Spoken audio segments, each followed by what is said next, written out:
Good day, everybody. We're back out at our solar watering system. Today we have been watering cows out here for over 5 weeks. We're now starting to experience some troubles that we thought that we would. So we're going to show you what the daily routine looks like of getting the ice out of here and the troubles that we're having down in the dugout. So Papa, take it away. Okay, so when we show up in the morning, obviously we're going to have ice on top of the water in the trough. Break it a little bit and start to drain some of the water out. I take out as much of the ice as I possibly can because the ice actually just makes more ice. It's very cold. The water underneath it is a little bit warmer, so I try to clean out as much of the ice as I can. I just use a spade, throw it out on the ground. One of the big issues is the sun is so low.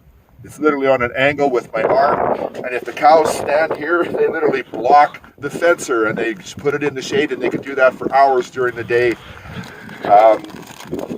The float, obviously over here, the float is stuck up in the up position, so the water cannot come in. We have hot water in the truck. We bring over every single day, and we thaw all of the water inside this cage, all the ice. We thaw it out completely, so there's no ice left in there that will stick the float in the down position and cause the trough to overflow. That's something that we have already had to do. While Papa's working on cleaning the ice out, just going to show that we have unhooked the pump here. We're starting to have to do this every night because down in the dugout, we'll walk over to the dugout here, we're starting to have some troubles down here and we have to pull the pump out every night. So in a second, Papa will come and we'll explain all of that. While we're waiting for Papa here, so I'm down on the dugout, and you can see how the ice is tipped up at the edge, right around the edge here. Now I can walk on this safely. There's over 2 feet of ice here. The water actually comes in at about this level or just below it. You can get a better idea of the slope there. And so where the water comes in has actually frozen. And so even though there's water underneath the ice here, it doesn't replenish itself all the time because the ground level is actually frozen where the water needs to come into the dugout. And that's actually what's causing us some troubles. Okay, we got Papa down here in the dugout with us, so he's going to go ahead and explain what's going on here. Okay, so what we've got here is we've got a hole that I've made this big. And I'm going to chop out the ice here right away. It's very thin because it's been flowing through the night. And what we have is, he's talked about how the slope of the ice is out here. That sloped ice, this layer of ice, is actually way down in the hole. You can see it once we get this cleaned out.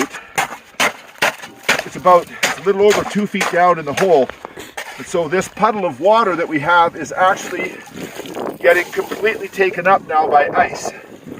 And so the water trying to come in from the walls doesn't have any place to go. And so it has such a small volume of area to be in anymore that when we pump this down, the water level will be down that far in the hole. Okay, so we had a little bit of trouble with some ice in the pump. So we got our hot water out there and we fixed that issue. So now the pump is in the hole. You can see the water level going down. So this kind of explains the problem that we were having. And that is that overnight, the water level would come up a little bit, but not this far. So we had a layer of ice right here that the hose would come through, but there was no water anywhere near it, and so the hose wouldn't freeze. And the water level would stay far enough down that it wouldn't come up to a point that it would freeze. So the hose was always in water, but never full of water where it touched ice.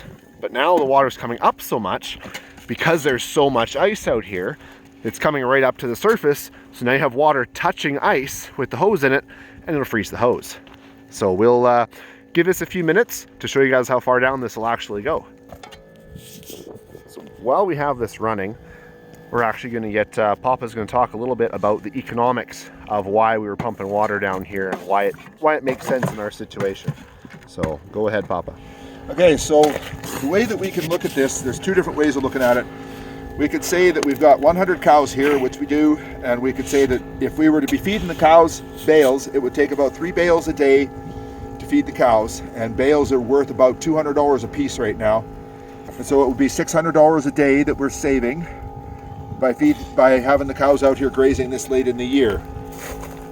Or you could also say that it costs about $1.50 per cow per day to graze for custom grazing, and that we're saving $1.50 a day per cow, so $150 a day instead of $600 a day for 3 bales. Now in our situation, we have the feed. We could have been feeding the cows. And so I don't think that it's fair to say that we're saving $600 a day, because the only way to say that is if we were to sell the equivalent amount of hay that we don't feed, because we have the hay and we have the grazing. We can't say we're saving $600 a day until we actually sell the hay and get that money in our pocket. So in our situation, because we have the hay, we're saving the grazing cost, which is $1.50 per cow per day, or $150 a day. That's how we're looking at the math about how this works. Okay, so another thing that we could talk about is, why are we pumping water out of this dugout instead of just letting the cows have access? As you can see, it is a very, very small dugout. We're calling it a puddle. And if we were to have let the cows down here and watered from a hole right from the beginning, I don't think we would have even gotten 2 weeks out of it, because the cows would have made such a mess of it. There would have been poop and pee all over the ice and in this little puddle, and it would have just made a mess. The cows would have tormented this thing, and it would not have worked. And as you can see, we've only been out here for about 2 or 3 minutes, and the water has already dropped down about 18 inches. And you can start to see the layers. This darker layer of ice, it goes down on an angle here, is the top layer, the original layer of ice. And as this water would come up, depending on the barometric pressure that's outside, the water will come up in different ways, and it would flood through the hole and flood the top, and it kept adding ice to the center of the dugout. So the center of the dugout probably has up to 4 feet of ice in it now, whereas the outside only has about a foot here. So the water is still trying to come in from the soil, from the dirt, all the way around the outside of the dugout. That's why it's not as thick on the outside here, because the water is still coming in and is warm, and it keeps this layer thawed. Whereas in the center, there's no water actually flowing in, and so it's getting thicker and thicker and thicker all the time. So we're still having access to water, but we're getting less and less of it all the time. Okay, we're up here at the trough itself in the wind. I just punched the float down earlier to get the pump running, and now Papa's going to thaw it around the float. So we'll let him do that, and then we'll come back to it. So this herd has been out grazing here now for almost, it'll be 6 weeks next Monday. So just over 5 days, 5 weeks right now. 100 cows out here. Thank goodness that we don't have wild cows. We sure like our tame cows. The pump doesn't look like it's moving a whole lot of water, but it's actually running about 15 gallons a minute. It'll keep up to 6 cows, 7 cows standing at the trough drinking. So it actually does very well. So even though it's been down to -20 some nights, we only have about 6 hours of decent sunlight every day. We've had a lot of cloudy, overcast, yucky days. We have still done very well. We've never had to false charge this. The battery actually will get better during the day. You can see that the load over here is pulling 11.7 amps at the moment. The panels aren't making a whole lot, but I also am standing in front of them at the moment. But even though it's cold outside, it's -10 I think overnight, -7 right now.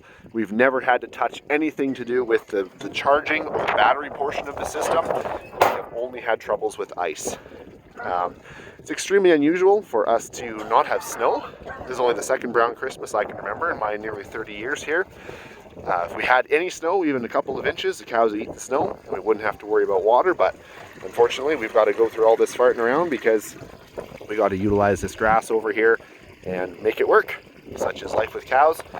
So we'll have the cows out of here hopefully Friday or Saturday. Only a couple more, 3 or 4 more days. And then we can shut this system down and we'll be watering out of a different solar watering system. And we'll definitely make a video for you guys with that as well. Thanks for watching. And of course, if you have any questions about any of this system, please put it in the comments and we'll do our best to help you out. Thank you.